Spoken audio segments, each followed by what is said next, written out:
Hello, my name is Kareem Salhiyyah. I'm a consultant cardiac surgeon. Today we're going to talk about aortic stenosis, signs, symptoms, and treatment.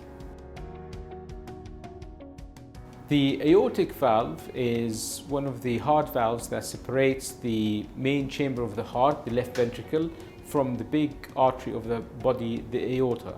This valve is made into three leaflets or cusps. They meet together in a triangular shape and looks like a Mercedes sign. This valve opens when the heart pumps blood, allow blood to go to the rest of the body, and closes when the heart relaxes, preventing blood from leaking back into the heart. The problems that can occur to this valve, either narrowing or stenosis, which means that there is not enough room for the blood to go through, or leakage or regurgitation, which means that blood goes back the other way when the heart relaxes. In 2% of the population, two of the leaflets will fuse together and the valves will become two leaflets instead of three, and this is called bicuspid aortic valve. We will talk about this type of valve in a separate video.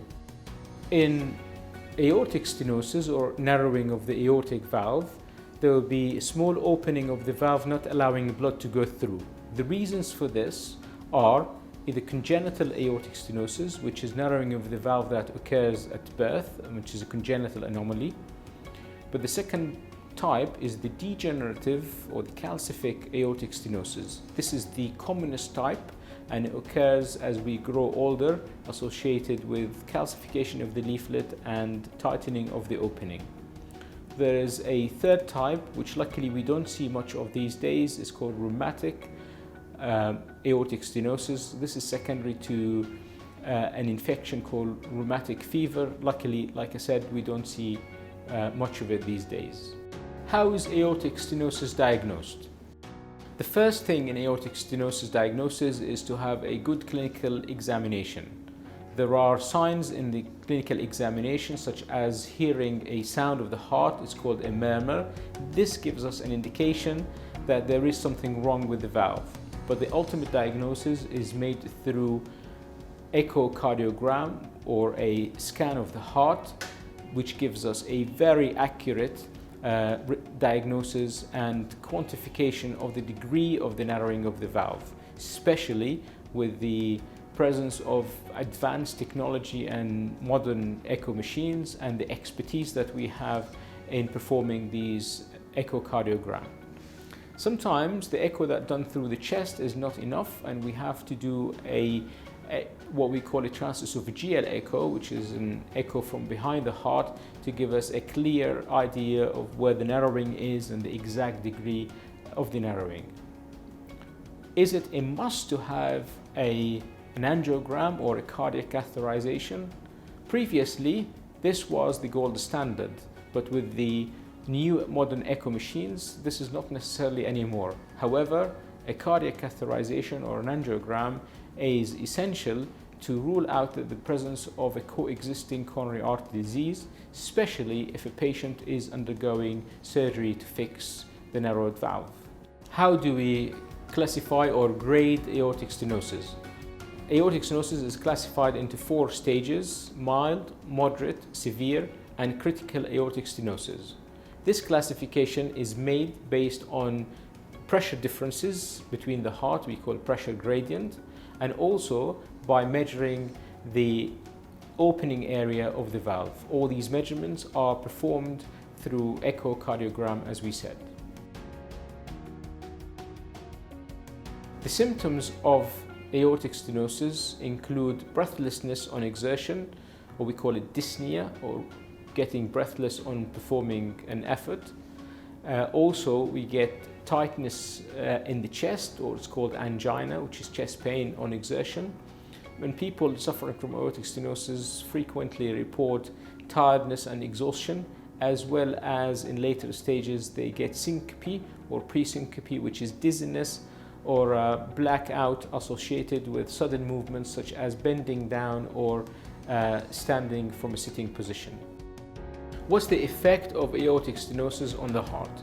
Due to the narrowing of the valve, the heart has to work harder to pump blood across increased resistance through the valve. And because it works harder, the heart gradually will get bigger and the muscle will get thicker. And as the work continues, the heart eventually will get exhausted, and it will eventually lead to heart failure or congestive heart failure, where there will be collection of fluid on the lungs and what we call pulmonary edema. As the narrowing gets worse and the heart muscle gets weaker, the symptoms progress, and if left untreated, this unfortunately could lead to death. Aortic stenosis is a progressive disease. It continues to progress with age. It takes about 10 to 15 years to happen and to reach an advanced stage. Now we'll talk about the treatment of aortic stenosis. The only treatment for aortic stenosis is by replacing the aortic valve. This could be done by open heart surgery or recently with some new technology through a catheter intervention called TAVI. Medications can only be used to reduce the symptoms until the operation happens. When is the best time to perform a valve replacement? According to the recommendations and the guidelines of the international heart societies, an aortic valve must be replaced when it reaches a severe degree of narrowing and when this is accompanied by symptoms of the patient.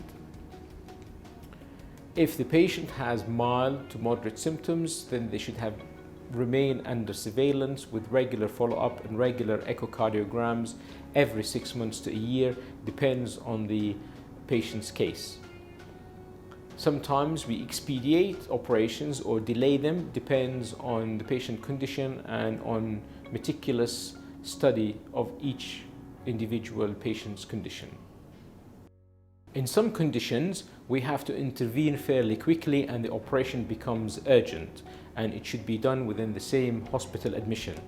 This is when the patient is suffering from signs and symptoms of congestive heart failure, if they have symptoms at minimum effort or at rest, and if they suffer frequent blackouts and dizziness. We have to also emphasize that it is important at this stage to achieve a very accurate assessment of the aortic stenosis and its severity. This will be done through experienced echocardiographer who will be able to help with this. Many people ask, what if I don't get the operation done? Aortic stenosis is a very progressive disease, and like we've said, it continues to cause pressure and effort in the heart. This will lead to heart failure, and it was found that those who reach a severe narrowing of the valve with the presence of symptoms, left untreated, is a very serious condition, and this is associated with a risk on their life in the region of 25 to 30% every year.